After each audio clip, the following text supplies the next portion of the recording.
Imagine this. An expat steps into an old French library where the air smells of wood, silence, and time.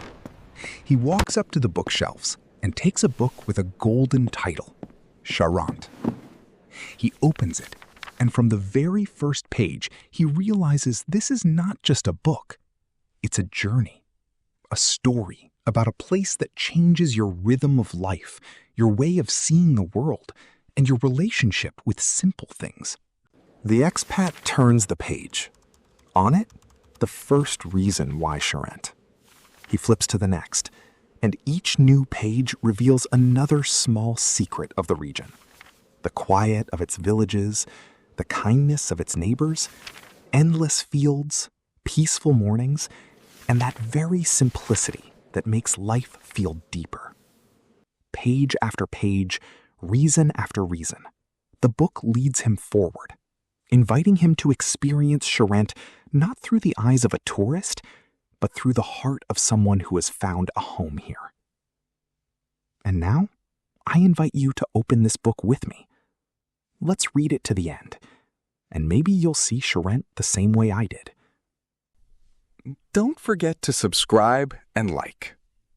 I didn't choose Charente on a map. Charente slowly chose me.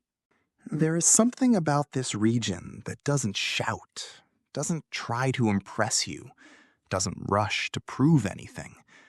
It simply opens its doors quietly, through the soft light in the morning, the smell of wood smoke in winter, the slow rhythm of village life, and the kindness of people who still have time to stop, talk, and help. Let me say some words about Charente geography.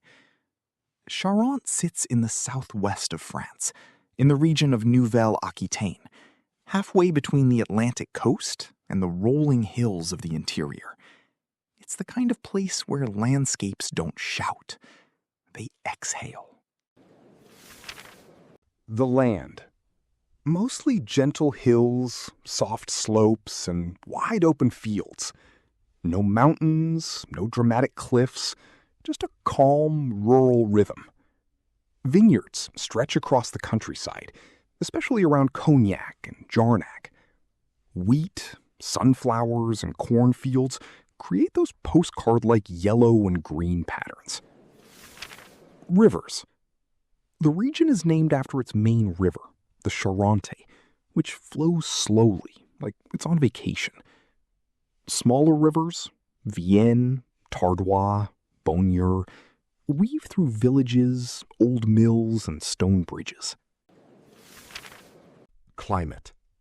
Mild oceanic climate. Warm summers, soft winters.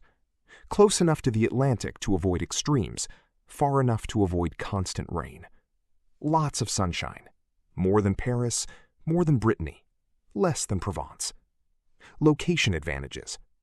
By car, 1 hour to the Atlantic beaches, La Rochelle, Royan. 2 hours to Bordeaux or the Dordogne. 2 hours to the Loire Valley castles. Fast trains from Angoulême. Paris in 1 hour 45. Bordeaux in 35 minutes. Now, let's talk about the history of Charente, the land where the Gauls once lived. Long before France existed, long before kings ruled these lands, the Gallic tribes lived here. Peaceful, agricultural people closely connected to the river.